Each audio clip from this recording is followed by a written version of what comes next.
देखिए, अगर आपके शरीर की गंदगी साफ नहीं हो रही है तो आप लाख अच्छे से अच्छे चीजों को खा लीजिए, उसका फायदा आपको मिल ही नहीं सकता। और जैसे ही आपके शरीर की गंदगी साफ होती है, आपका पाचन तंत्र बहुत तेजी से काम करने लगता है। शरीर के अंदर पहले से ज्यादा ताकत महसूस होने के साथ साथ चेहरा साफ होने लगता है। वजन बढ़ाना और घटाना आसान हो जाता है। पिंपल, दाग धब्बे, एक्ने जितने भी कुछ हैं वो सब कुछ ठीक होने लगते हैं और कई सारी गंभीर बीमारियों का होने का खतरा जड़ से खत्म हो जाता है। तो हम लोग सबसे पहले बात करते हैं कि हमारे शरीर के अंदर गंदगी जमा कैसे होती है। तो देखिए, हम लोग जो भी खाते हैं वो आहार नली से होकर पेट में पहुंचता है, जहां खाना टूटने के बाद छोटी आंत में जाती है, जो कि बाद में मल के रूप में हमारे बॉडी से बाहर चली जाती है। लेकिन इस प्रक्रिया में सबसे ज्यादा गंदगी हमारे आंत में ही जमा होती है। अगर हम लोग अपने आंत को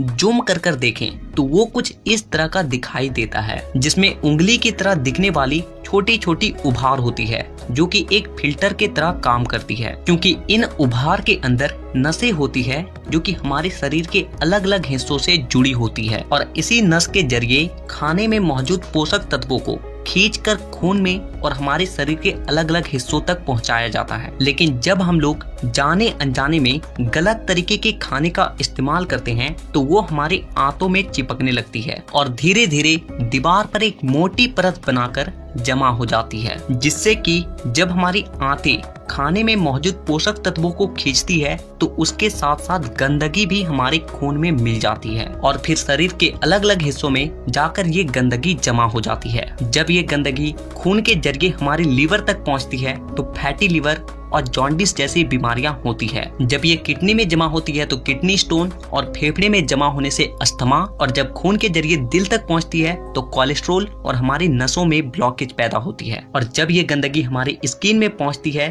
तो दाग धब्बे, खुजली, एक्ने, पिंपल जितने भी इस तरह की समस्या हैं सब होने लगती है। और इतना ही नहीं, जब ये गंदा खून हमारे पूरे शरीर में फैलता है तो हमारे शरीर का जो हार्मोन का संतुलन है वो भी बिगड़ने लगता है और जिससे कि हमें और भी जानलेवा बीमारियां होने की खतरा बढ़ जाती है, यहाँ तक कि कैंसर भी। बस आप इतना समझ लीजिए कि शरीर में हर छोटी से छोटी बीमारी और बड़ी से बड़ी बीमारी शरीर के अंदर गंदगी जमा होने की वजह से ही होती है। और इसीलिए